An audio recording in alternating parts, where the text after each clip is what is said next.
रात 9 बजे की पहली बड़ी खबर। 75वें गणतंत्र दिवस की पूर्व संध्या पर राष्ट्रपति द्रौपदी मुर्मू का देश के नाम संबोधन। राष्ट्रपति ने देशवासियों को गणतंत्र दिवस की शुभकामनाएं दी। संबोधन में राम मंदिर का जिक्र किया। बिहार के पूर्व सीएम भारत रत्न कर्पूरी ठाकुर को श्रद्धांजलि दी। कहा, यह वक्त एक युगांतरकारी परिवर्तन का कालखंड है। हर व्यक्ति का देश के प्रति दायित्व है। देश को नई ऊंचाई पर ले जाने का मौका।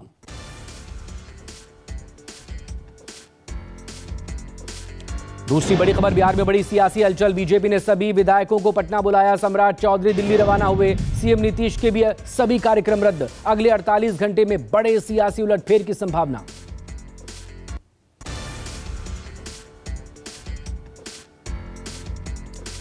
तीसरी बड़ी खबर। नीतीश कुमार पर मांझी का बहुत बड़ा बयान। मांझी ने कहा, नीतीश की एनडीए में वापसी हो सकती है। मांझी ने कहा, 4 फरवरी से पहले एनडीए में शामिल हो सकते हैं नीतीश कुमार।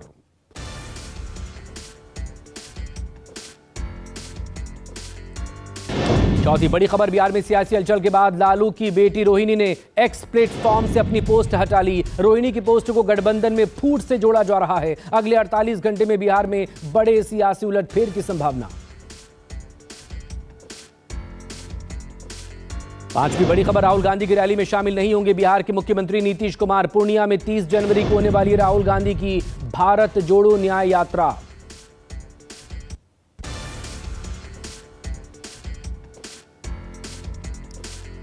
छठी बड़ी खबर। फ्रांस के राष्ट्रपति इमैनुअल मैक्रों पहुंचे जयपुर। पीएम मोदी के साथ किया रोड शो। हवा महल का भी दौरा किया। गणतंत्र दिवस के मुख्य अतिथि हैं मैक्रों।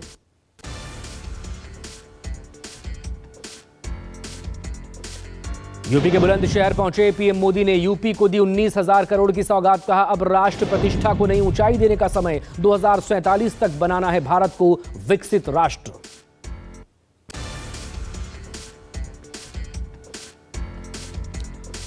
बुलंदशहर में पीएम ने रैली को संबोधित करते हुए कहा, रामलला की प्राण प्रतिष्ठा का कार्य संपन्न हुआ। अब राष्ट्र प्रतिष्ठा को नई ऊंचाई देने का समय है।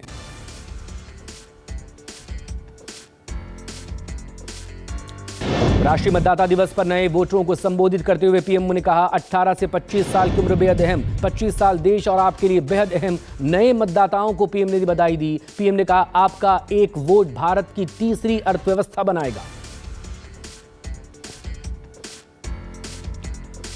मतदाता दिवस पर कांग्रेस का चुनाव आयोग पर हमला। कहा, अन्याय कर रहा है आयोग। मतदाता को यह जानने का अधिकार कि उसका वोट सही जगह गया या नहीं।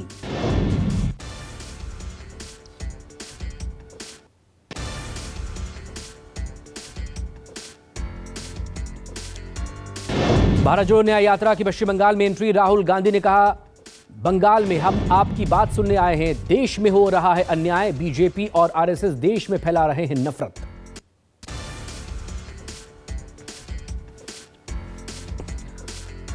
पश्चिम बंगाल में यात्रा के भव्य स्वागत से राहुल गांधी हुए गदगद। इस बार यात्रा में हमने न्याय शब्द को जोड़ा है क्योंकि देश में अन्याय हो रहा है। ये तमाम बातें बंगाल पहुंचकर राहुल गांधी ने कही।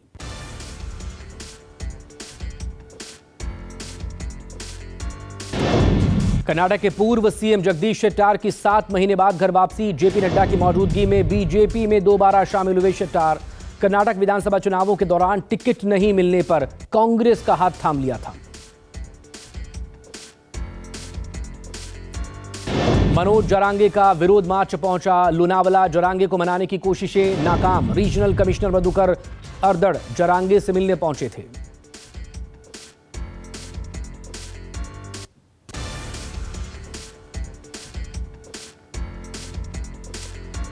ज्ञानवापी के 1991 के मूल केस में आज सुनवाई हुई। एएसआई की सर्वे रिपोर्ट को प्राप्त करने के लिए पक्षकारी ने कोर्ट में प्रार्थना पत्र दिया है। मामले में अगली सुनवाई अब 30 जनवरी को होगी।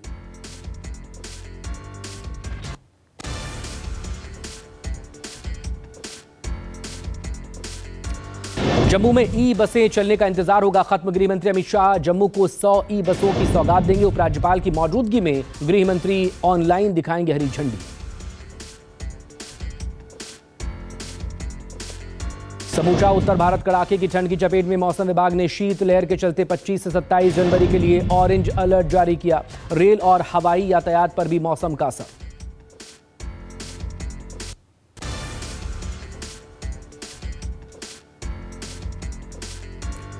गणतंत्र दिवस समारोह को लेकर आज रात 10 बजे से दिल्ली की सीमाएं सील हो जाएंगी। इस दौरान बाहरी वाहनों पर पूरी तरह से प्रवेश प्रतिबंधित रहेगा। दिल्ली पुलिस ने रक्षा मंत्रालय, अर्धसैनिक बलों और केंद्रीय एजेंसियों के साथ मिलकर सुरक्षा की चाक चौबंद इंतजाम किए हैं।